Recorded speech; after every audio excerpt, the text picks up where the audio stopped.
Welcome to 5 and 5 from the one-stop co-op shop, where I discuss 5 key elements of a game in about 5 minutes. I'm Michael Kelly, and today I'm going to be looking at Obsession from Kayenta Games. Disclaimer that I was sent a review copy of this one. As an English teacher and a big fan of Jane Austen novels, when I heard the theme of this one, English families trying to raise their prestige and find romance, I had to try it. But is it all theme and no substance? Let's find out and get to the list.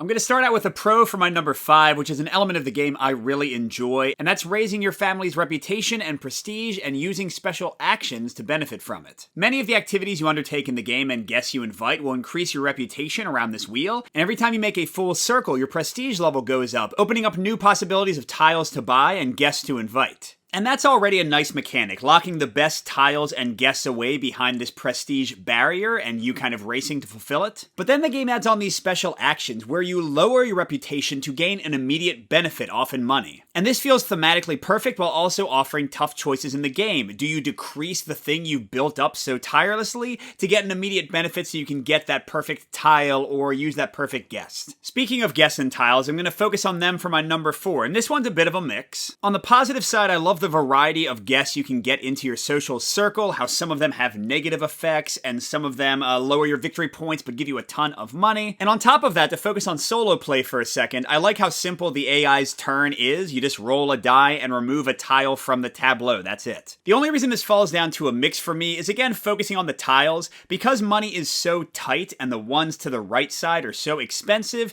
you'll often find you only have really 1 or 2 tiles to consider on a turn, and it sort of limits your options and feels like there might be less strategy in the game overall because of it. And the same goes for the guests. I love the variety, but some players aren't going to love that it's a blind draw off the top of the deck in most cases. My number 3 is also a mixed leaning pro, and that's focused on the courtship phase and how it helps you to formulate your overall strategy. During each courtship phase, you compare how well you've done to the AI in pleasing the wealthy Fairchild family and seeing if they might want to marry you at the end of the game. And there's a lot of positives here. I like the simple competition with the AI. You see how many points they're going to score in each of the tile categories and can try to exceed them in some of them. I also like the objective cards that offer bonus victory points and the fact that after each courtship phase you have to discard one and slowly winnow down what you're actually going to focus on in the game. But once again, this kind of falls to a mix for me because overall in my plays of the solo game, I tended to get kind of everything in each play, so my victory points tended to be at around a similar level, so I didn't feel like I was really exploring new strategies and new paths. I tended to do kind of a bit of everything each time I played. Not a terrible thing, but just limited the variety a little bit. But for my number 2, I'm up to a big pro, and that's the theme in the game and how well it's integrated into the mechanics. And this is incredibly evident if you look at the rulebook or the glossary. For every single rule and detail in the game, they give a detailed description of why it's thematic and what they were going for with the mechanic. Combined with the flavor text on the guests and the thematic names of the activities you undertake, Obsession is one of the most thematic Euro games I have ever played. And I'm going to end with one more big pro for the game, which is the core mechanic of holding activities and choosing which guests will attend them. It's amazingly thematically integrated,